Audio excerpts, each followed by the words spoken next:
We are back in the 207 kitchen at O Main Studios. Gabi Michaud is here. She is with Rosemont Market and Bakery, and today she's going to teach us the secret to making great homemade biscuits, which I am so excited for. Thanks for being here. Thanks Where do you want to start? All right, so what we're going to start with doing is adding in our flours, our leavening, our sugar, and our salt. So one important thing when you're making biscuits is if you want a cakey biscuit, which is what I prefer, is adding in some cake flour. So we do, at Rosemont, we do half and half. We do half regular flour, just whatever you buy at the store, and then we do half cake flour. All right, there you go. A little secret right there already. Yes. All right, so we're just gonna add these in. Those are both of our flours. And then we have our baking powder, our sugar, and our salt. Okay. Sprinkle that in, and then I'm just gonna use my hands and I'm just gonna incorporate this just to evenly mix it out. And then we're gonna add in our butter. So we like to use shredded butter. It comes together a lot quicker. Yeah. You don't get like really large butter chunks when you're trying to roll out your biscuits. And it's just easier to mix, especially if you're doing it by hand, which is, biscuits are a great recipe that like you should always do them by hand. You shouldn't really use a mixer because you want them to be really nice and tender and flaky. So I'm just gonna get my butter in there, and using cold butter is very important. Okay, so now we're just gonna move this stuff around and get all of this butter coated. So this dough is gonna be very, very wet and shaggy. So once we get to the rollout process, which I have some dough pre-made, you'll kind of see that. But like I said, it makes for a tender, delicious biscuit. And I have to give one of our bakers, Yoko, a shout out because she just took this recipe and just elevated it. She spent months working on it. I'd come back to her and be like, can we tweak this? Can we change this a little bit? And she put so much effort into making all of it happen. So if you guys are eating a biscuit from Rosemont, it's been well loved by Yoko. I love it. Shout out. Shout out. All right, so now like pea-sized butter pieces, you still have some just like strands of butter, that's all good. Okay. All right, so now for our liquid, we're gonna add some milk and buttermilk. It's a half and half ratio. All right.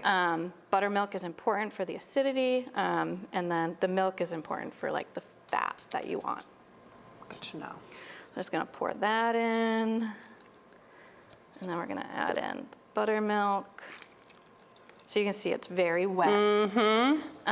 So now I'm just gonna mix this around, and then what we do is once we get it mixed, we're just gonna toss it into, we put it on a sheet pan with a heavy amount of flour, and then we put it in the refrigerator and we let it rest from anywhere from like a half hour to 2 hours, depending on like if you're doing something in between. All right, so we're just gonna set this bowl aside. That's what your product is gonna look like. So like I said, a very generous amount of flour on your surface for when we're rolling it out. Wow, it smells really good. That's all that buttermilk. Yes.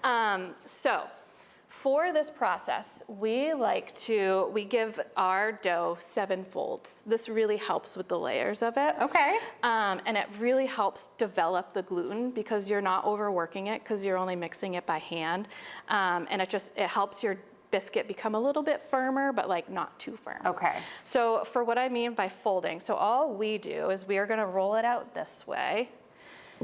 And if you don't have a rolling pin at home, I've used a wine bottle before and they work perfectly. There you go. And then all we're gonna do is just fold it this way, like so. Fold it in half, okay. And then we're gonna turn it like this. And this is gonna help us develop layers. And then we're gonna do the same process this way. Oh, okay. And we do this 7 times. Try to keep it as even as possible when you're rolling, so you don't have like thick edges or anything. And then I'm gonna fold it again. I feel like this is gonna change like the bite experience. Yes, exactly, it really does. I'm gonna do it a couple more times. I would say as long as it, like if you look at like your pointer finger, like the top of your finger, you'd want it about that thick. Okay. And there is a lot of baking powder in these, so they're gonna puff. They're gonna rise, yep. So for cutting, you can use a bench scraper. I like to just cut these like little ends off. It just kind of helps seal it a little bit, and then what I'll do is like if I have any extras, I'll just either re-roll them, or you could just bake them like this and eat it that way too. I'd be down for that. That sounds good. So I'm gonna start in the middle here, and then I'll do a cut down the middle, and then I'll do another cut in half, another cut in half. And then you could do it into thirds, like so. Yeah. And then we bake these at 425 degrees for about 15 minutes. Quick. The most crucial, important step when these come out of the oven, you have to brush them with butter, and we top them with Maldon sea salt. That is sounds very, so very good. important. So you can't forget that step. And then once these are all done and baked, we have our final product under here. And this is what they come out looking like. That golden, that nice Oh like my golden cakey brown, gosh. the butter on top at the end. Yeah.